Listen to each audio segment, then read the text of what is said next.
What's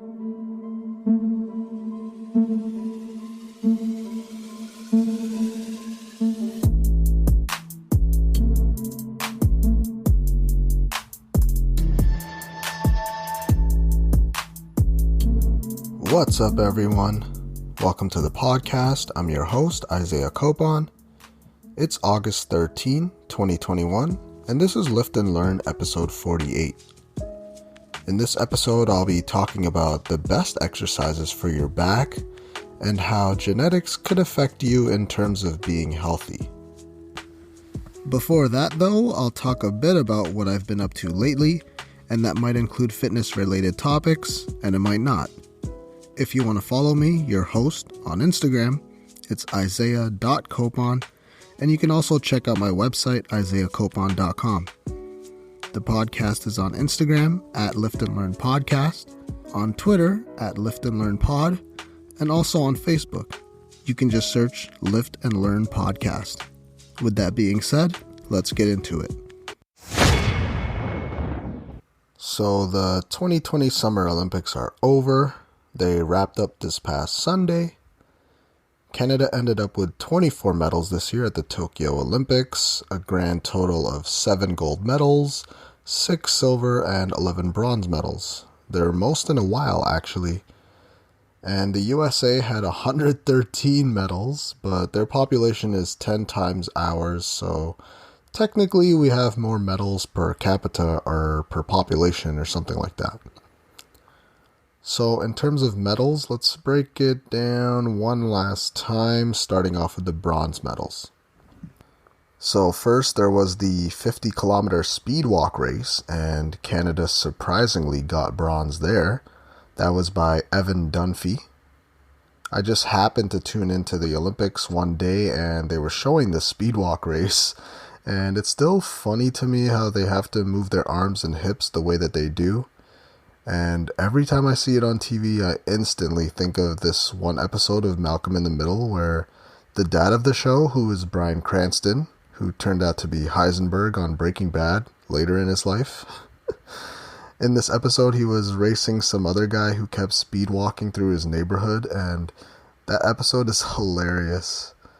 Anyways, congrats to Evan on that bronze medal. Well earned in that grueling 50-kilometer race. I think it was nearly a 4-hour race. I don't even know if I could walk 50 kilometers, better yet having to speed walk it. I think for me that's from my house in Brampton all the way to something like Scarborough. And the event that is one of the more exciting ones, the 4x100 meter race.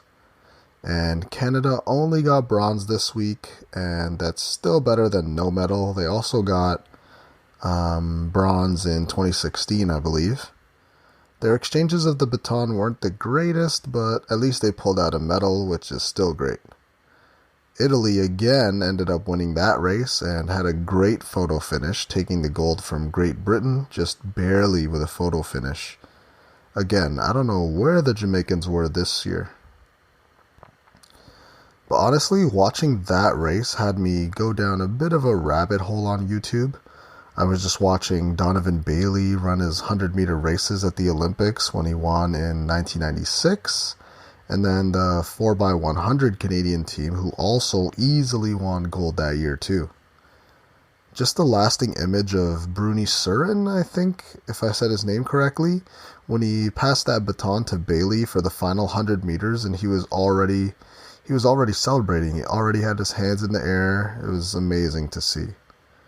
And then after that, I ended up watching Donovan Bailey when he had that race against Michael Johnson in the 150-meter event to determine who really was the fastest man on the planet at the time.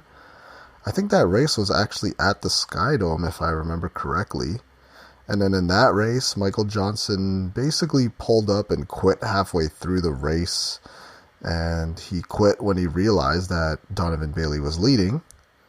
So watching all of those videos, I ended up getting a bit inspired and ended up spending one morning at the track across the street. And I did a few sprints, maybe like 4 or so. And let me tell you, my legs the next few days were super sore.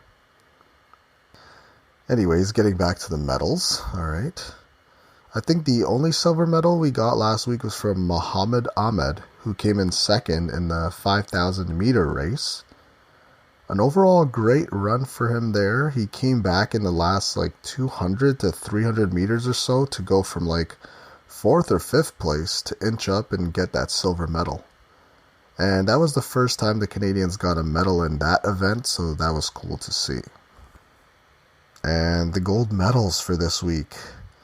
I believe the last medal that Canada got, or the last gold medal that they got at this year's games, was by Kelsey Mitchell, who won her biking race sprint.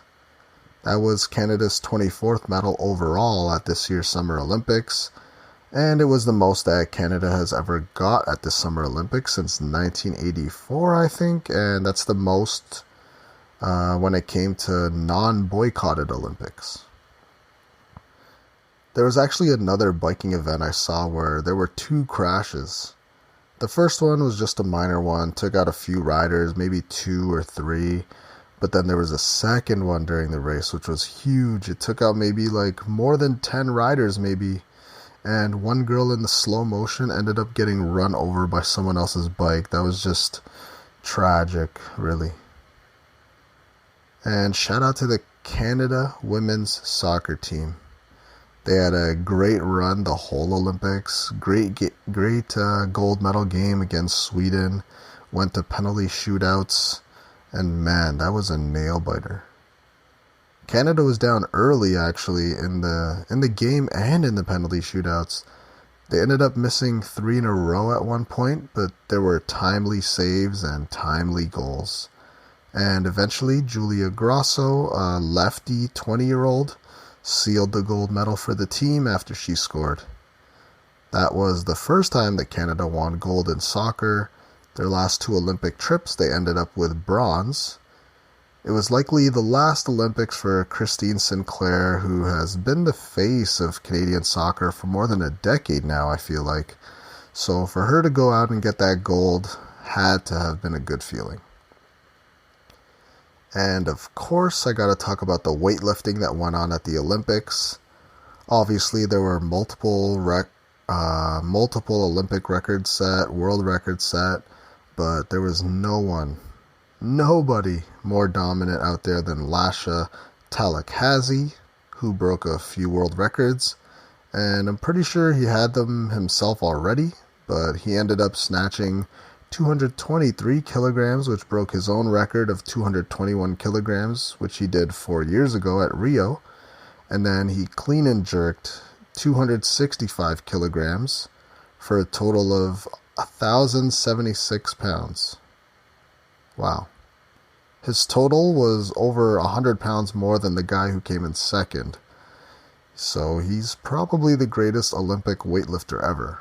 He's just been dominating, and he does feel like he wants to compete again in 2024 if he can.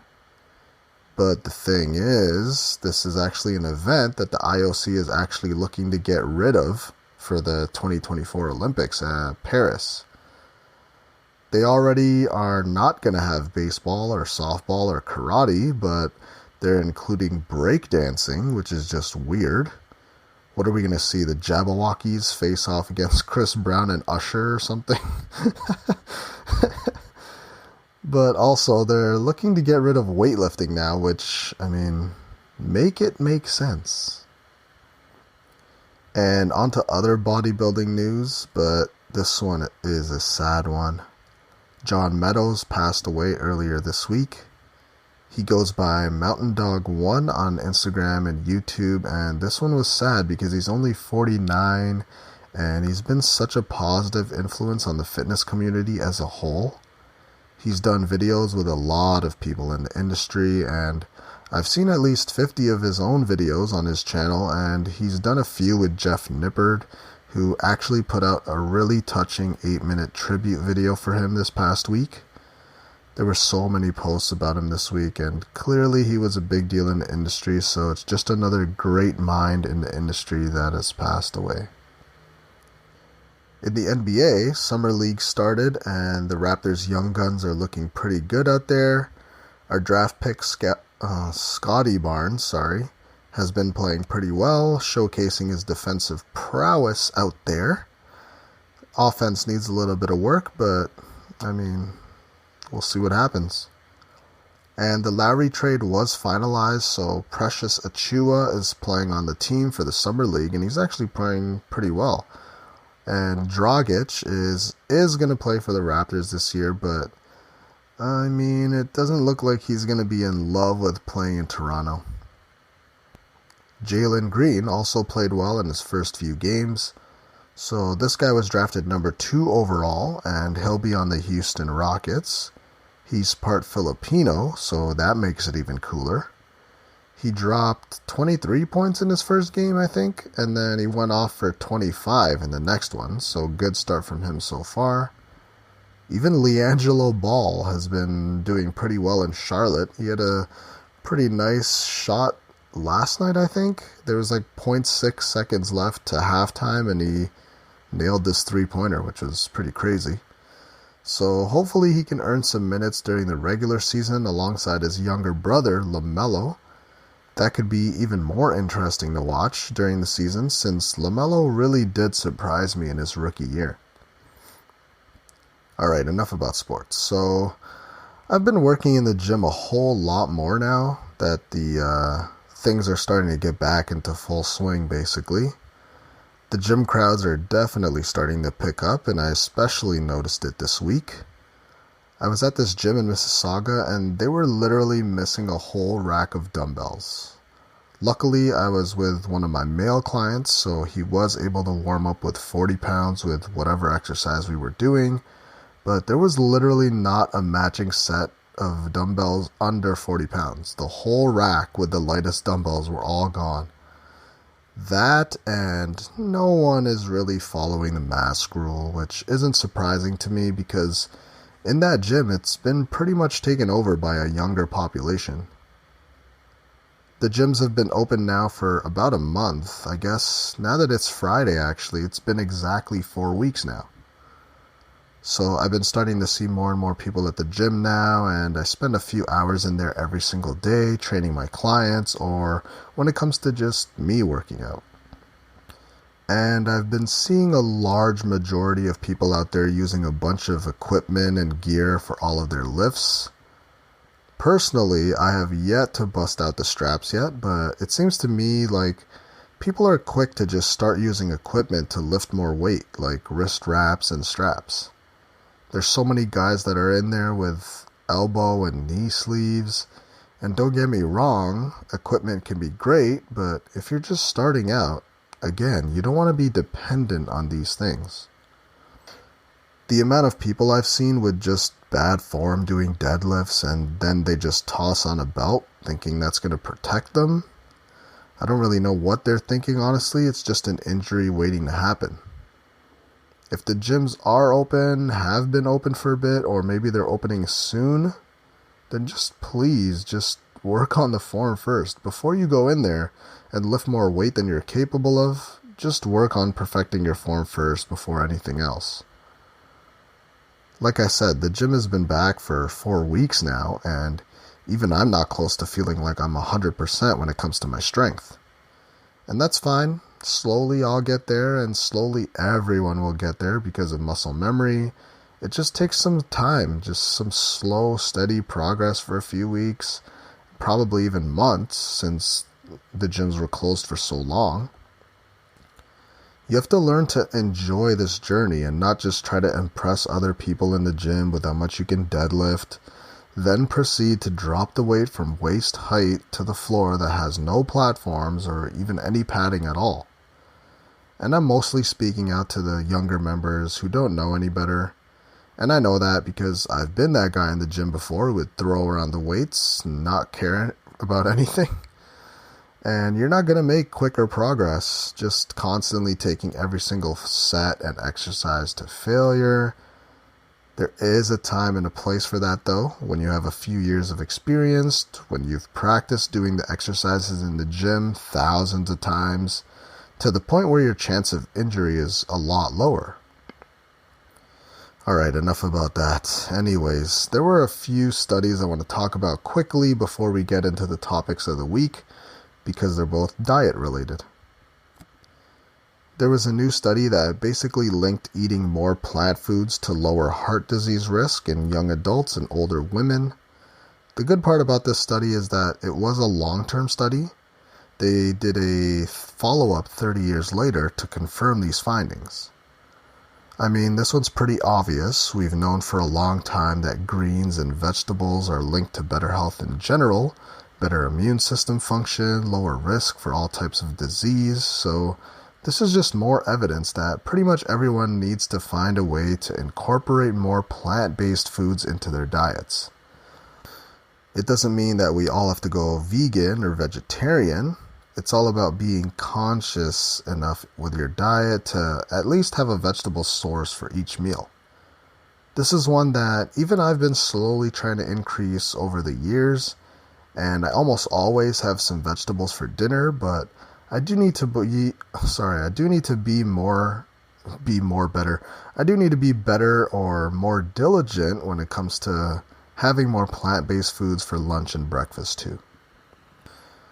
There was also another study from researchers at Tufts University, and this one was about diet in children.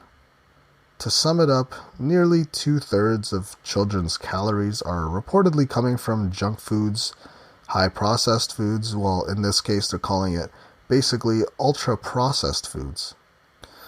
This has been shown to have a direct link to diabetes, obesity, and some cancers as well.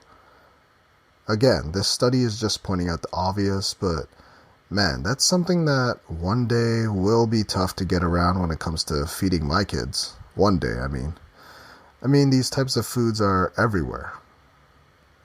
And even I grew up eating a lot of junk food, so it's really up to the parents to have a better selection of food for their kids, but honestly, that's a tough one. Ever since high fructose corn syrup was invented, that's basically when the obesity rates started to skyrocket. I don't really know of a strategy that'll help with this though, besides not keeping those foods in the house, but at the same time, kids can be pretty picky with foods and will usually just go after foods that taste good, so that's a hurdle that I'll have to figure out someday. But I think the first thing you could do is set a good example for your kids would be a good start. If they see that you don't eat a lot of junk food, then you'd hope that they do the same, but we'll see. Question 1. What are the best back exercises to do? When it comes to working out, back is something, or it's a body part that could get neglected, especially when you compare it to something like chest or arms or shoulders, because you can see those results right there in front of you when you look in a mirror. But when it comes to your overall health, you're going to need a balance when it comes to your physique. Back could actually be one of the more important body parts to target, since when you get older, lower back pain injuries are one of the more common ones. Lower back pain and knee problems are usually at the top of the list when it comes to injuries as you get older. That's why building a strong back is going to be especially useful, and that's been even more on the forefront the past year and a half or so because of the pandemic. That shifted a lot of the work to at home. That means spending a lot of the day sitting down, not getting up and moving as often as you would. That could lead to a forward rounding of the shoulders, causing some posture problems. I've mentioned this before, and it's a growing problem now. So hitting your back and doing exercises for your back is going to be great in the long run when it comes to your health and reducing your chance of injury in the future, because you'll be strengthening your back, your spine, your core. So in no particular order, these are some of the best back exercises. Wow, what happened there? Tongue twister. These are some of the best back exercises that you could do. So we'll just start off with some easy ones that you can just start off by doing in your own house, in case you're still stuck at home with no gym access. Something like a Superman would be a really simple exercise to start with. It doesn't require any equipment at all. You just lie down on your stomach and raise your legs and arms at the same time for a few seconds. This is an exercise that could help correct your posture a little bit, while at the same time strengthening your core, more specifically your lower back. Like I said earlier, the lower back injury is one of the more common ones, so you have to remember to target that area as well. So there's a Superman, no equipment required, and up next would be something like a proper kettlebell swing. Even if you don't have a kettlebell, you can do this one at home. Grab something that's 5 to 20 pounds at home, and just by practicing and working on the form when it comes to a kettlebell swing will be great. That'll give you some time to just go through the motions at first. This one might not target your back directly by contraction, but it'll work, again, that core, the abs, and the lower back. Alright, so next up we got pull-ups. These are great to do for overall back development. This is another movement that you can do at home if you have a bar you can hang from, but especially if you have gym access, it's one that you need to be doing. This is one that I have most of my clients do because it's great to be able to move around your own body weight and handle the amount of mass that you have. It'll give you a sort of balance, at least that's what I think. It also helps build up your grip strength, and it's a movement that targets your whole back. If you're doing these in the gym and pull-ups are too difficult, then most gyms have the assisted pull-up machine that you can use. That'll negate some of your body weight, but you're still pulling up the majority of your own weight. So once you get strong there, you can adjust to trying to do pull-ups with less support, like switching to using bands to help you instead. And an alternative for this movement could be something like a lat pull-down, which you can do on those cable machines. This one, again, will target most of the muscles in your upper back, but won't stress the core as much since your weight isn't suspended in the air like it is during a pull-up. Deadlifts. Deadlifts are also one to do and somehow incorporate into your life. This one's a movement where you can really overload the back. Even though this is a movement where you're not actually contracting the back, just the amount of overload you're able to put on the back and the stress it puts on your back, the deadlift, done properly, especially in the conventional way, is a great way to build your back. I mean, look at people who deadlift a lot of weight. They all have huge backs. I mean, the bodybuilding GOAT, arguably, Ronnie Coleman, was a big believer in deadlift, and he had one of the best backs of all time on stage. Deadlifts could be done in different ways. Could be done in a sumo style, but doing deadlifts the conventional way could target your back a little bit more because it does have to do more work. In a conventional stance, you're bent over more. There's more back involvement as a whole, upper and the lower back. As opposed to when you're doing a sumo stance, you're in a more upright position, and your legs and glutes do a lot more of the lifting. Now, like I said in the intro portion of this episode, I've seen lots of people in the gym lately putting weight on the bar that's too much for them when it comes to the deadlift. Now, when it comes to this lift, it's important to work on form for at least a few weeks or maybe even months with lighter weight and perfect that before adding weight onto the bar. It could even help to record yourself from multiple angles, especially from the side, to see if you're maintaining a neutral spine angle throughout the whole lift.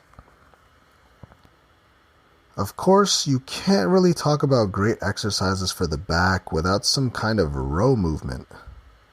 So something like barbell rows are great to do. Personally, I do a variation of the barbell rows, which I enjoy more. They're called pendlay rows.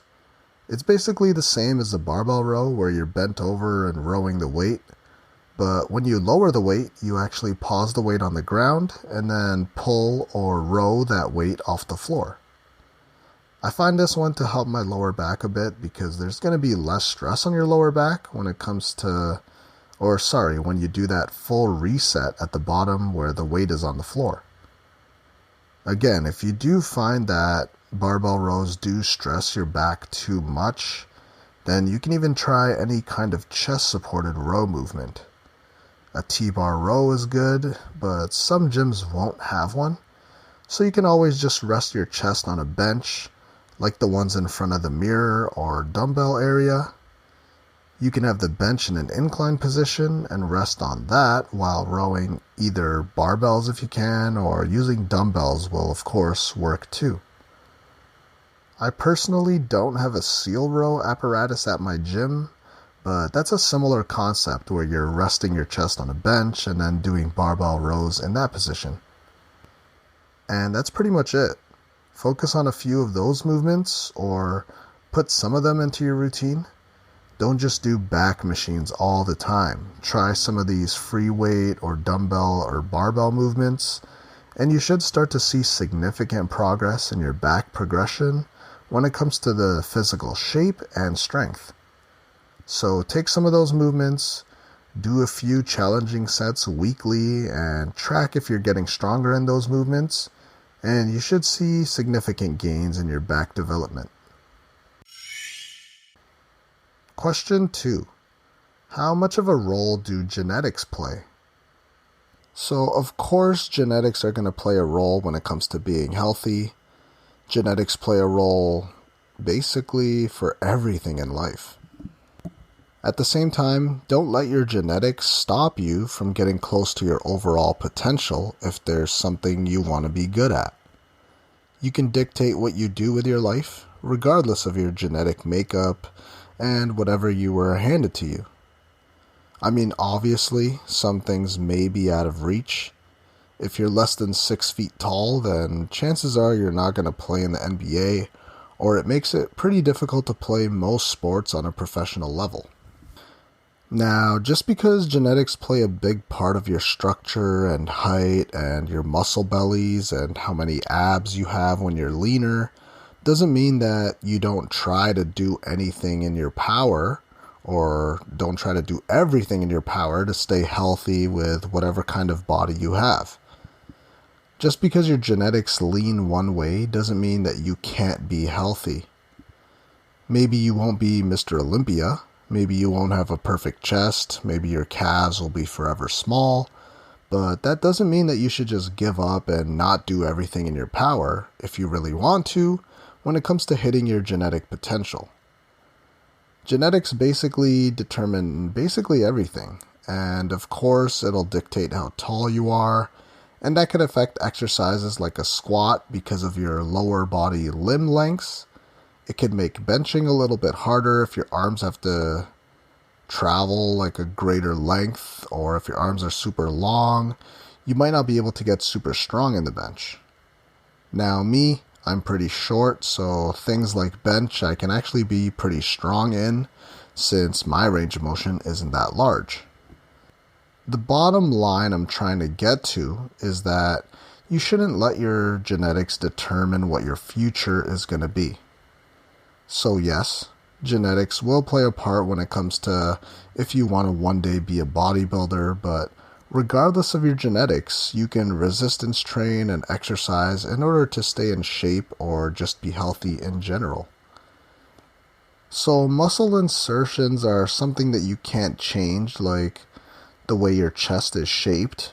Maybe you have a split down the middle, or maybe you have a chest that connects at the middle. Maybe you only have a 4-pack when it comes to your abs instead of a 6-pack. Or maybe your bicep doesn't insert right into your elbow, so maybe there is going to be a bit of space there when you flex. And no matter what exercise you do, you're not going to be able to fill in that gap.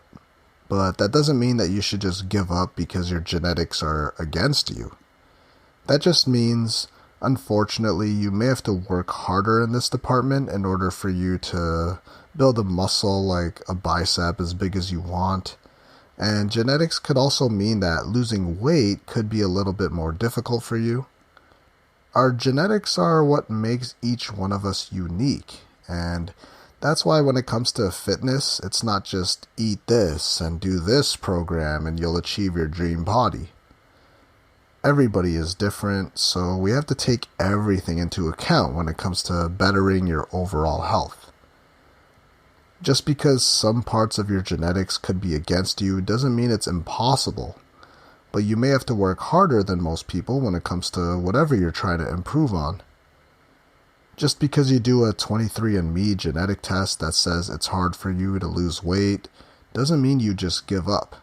And I don't know if that's actually one of the things that they find in one of those genetic testing, but that's just for example's sake there.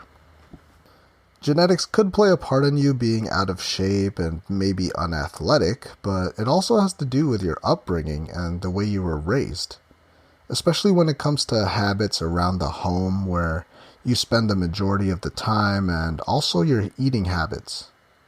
If you regularly grew up in a household where your parents ate snacks constantly in front of the TV, just hung out inside, then chances are you're going to do the same when you're older because you don't really know any better, unless you actively make a decision to change that part of your life. That's something I had to do. I grew up watching adults watch TV all day, Filipino shows or whatever, eat junk food, and I would do the same.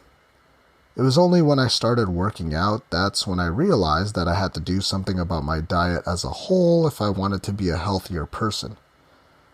So basically, don't blame genetics when it comes to not achieving what you want to achieve. It's about doing the most with the hand you were dealt. If you're not genetically gifted with big calves, then that might mean you have to work on them more than someone else does, and that's really up to you at the end of the day. That's exactly the situation I'm in. My calves weren't gifted to me. I didn't get the Filipino big calves, whatever. I have naturally small ones, unfortunately. But now, I'm trying to do what I can to build it up. That might mean hitting them more often, so I've been doing them every other day for the past few weeks now. And you can basically take that same approach with whatever body part you might feel that's lagging behind. If you're genetically not gifted in anything, then just spend more time practicing and working on whatever it is. That could apply to anything fitness or health related, or really just anything in life. So let me repeat myself for the last time today. If you want to be good at something, focus and spend more time doing what it is, and you should start to see results if you have that consistency. And that concludes episode 48 of the podcast. Thank you for listening. If you really enjoyed the episode or my podcast as a whole, then please leave a review and comment on iTunes or whatever your choice of podcast platform is. Also, if you haven't already, you should hit that subscribe button because I'll be releasing episodes every Friday. If you want to follow me, your host, I'm Isaiah.Copon on Instagram. And you can also check out my website, isaiahcopon.com. If you want to follow the podcast, you can check out @Lift and Learn Podcast on Instagram. And there's also a Facebook page if you just search Lift and Learn Podcast.